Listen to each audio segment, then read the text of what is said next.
Welcome naman sa may another YouTube channel natin mga ka-acid. Bali mga ka-acid, kung mapansin nyo itong ininom ko, ano to mga ka-acid, okra to na nilang ko na mainit na tubig. Na ito. Na ito mga ka-acid oh. Na okra to na nilagyan ko ng ano mga ka-acid, nilagyan ko ng mainit na tubig, ininom ko.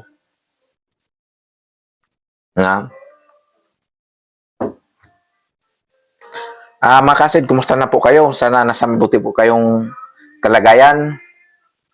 Lalo na sa mga malalakas at kasagsagan ng mga acid ngayon. Talagang tiis-tiis muna tayo ngayon mga ka-acid kasi wala tayong magawa niyan kung aatake talaga yan.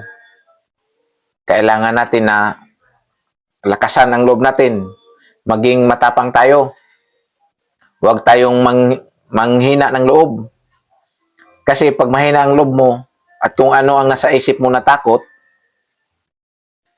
ganun mga ka-acid, ano yan, kung ano ang nasa isip mo, minsan magkatotoo yan mga ka-acid. Kaya mas maganda ang isipin natin, maging positive tayo na maging masaya kung anong mga ginagawa natin, kung ano yung mga ano. Basta masaya yung mga alaala natin. Pag sa oras na sa isip mo na para kang sa isip mo na negative ang isip mo, gaganunin mo yung ulo mo kasi para mawala yung inisip mo na negative. Kaya mga kasid, talagang ang acid reflux natin, laban lang talaga tayo. Ngayon mga kasid, may ano sa akin mga ka-acid na nag nag nag ano sa akin, nag-text sa akin na ang problema talaga niya, ang hirap paghinga talaga. Kasi ang paghinga niya talagang pinipigilan eh.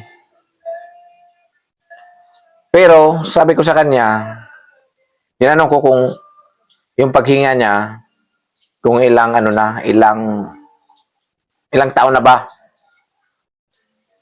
Eh sabi niya, ano pa lang, mga 6 months pa daw yung acid niya, ay yung hirap sa paghinga niya, yun daw yung problema niya. Kaya gusto niya na magpa-doktor siya kasi nga, hindi niya alam gagawin eh. Nahirapan na siya ano eh, na hirap sa paghinga daw eh.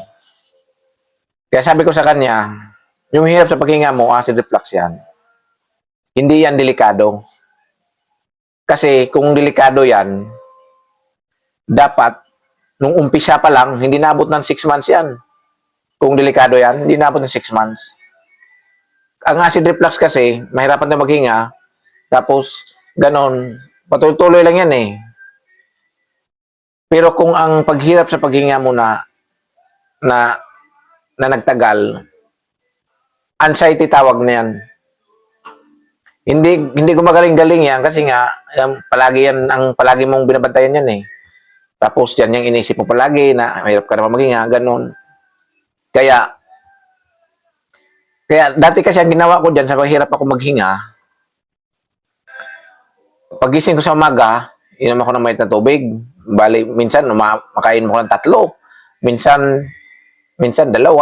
Pagkatapos maglalakad na ako niyan, lakad-lakad kasi gusto ko yung dugo ko at saka yung mga ugat ko na gagalaw-galaw. Yun, pero yung pinagdaanan ko hindi basta-basta kasi nga nung umpisa pa lang mo yan, pag mag-umpisa ka, talagang paghinga mo dyan, parang hahabulin ka sa paghinga dyan eh. Kasi katawan mo kasi, hahabol sa paghinga niyan tapos parang mahilo na di mo maintindihan. Pero kasi sa isip ko, ano lang to, acid to. Parang ganito to kasi naman to delikado. Yun. Hanggang naglakad-lakad ako, hanggang ulit na yon, hanggang nag-jogging na ako, hanggang yun. Nagustuhan na ng katawan ko, araw-araw na ako nagja-jogging, araw-araw na ako tapos may trabaho. Pupunta ako sa mga lugar, sa mga kahit hirap ako maghinga o sobrang payat ko na, pupunta kami sa mga ibang lugar, sa pasyalan. Kaya doon, pagpunta ko sa pasyalan, yung isip ko, mag-isip ng maganda na, ay, magandang view pala dito, maganda dito, ang mga, andito pala makita, ganito pala. Kaya ang hirap sa paghinga, hindi ko na naisip. Pero andun pa rin yung takot ko na ganito, na baka ano. Pero hindi ko na pinapansin yon kasi nga, yung utak ko kasi, focus doon sa ano eh, sa mga view sa ano eh. Kaya, doon, hanggang yun, patuloy yun. Minsan, ang paghinga na, hindi na araw-araw na wala na, tapos minsan babalik naman, ganun. Tapos, nung kasagsagan ng acid ko, ang ginawa ko talaga, dahil ayaw ko nang magpa-doktor, kasi nga, ang doktor kasi, resitahan ka lang, papakalma lang yon pero hindi gagaling yung acid mo. Ang ginagawa ko, ito lang ginagawa ko para lalong lumakas ako. Ang una kong ginagawa, gumawa ako ng inspirasyon kung bakit ako lalaban at mawala tong sakit na to. Dahil gusto ko makasama sila, ganito. Yan, nagawa ko ng kung sino yon. Pangalawa, nanalangin ako. Sabi ko, Lord, itong sakit ko, alam ko na di ko alam kung anong mangyari sa akin. Pero pinabaya ko na tong sakit na to sa'yo. Kung ano man ang mangyari sa akin, tatanggapin ko to. Pero hiling ko sa'yo, gusto ko pang lumaban, gusto ko pang mabuhay. Kasi hirap na talaga ako noon.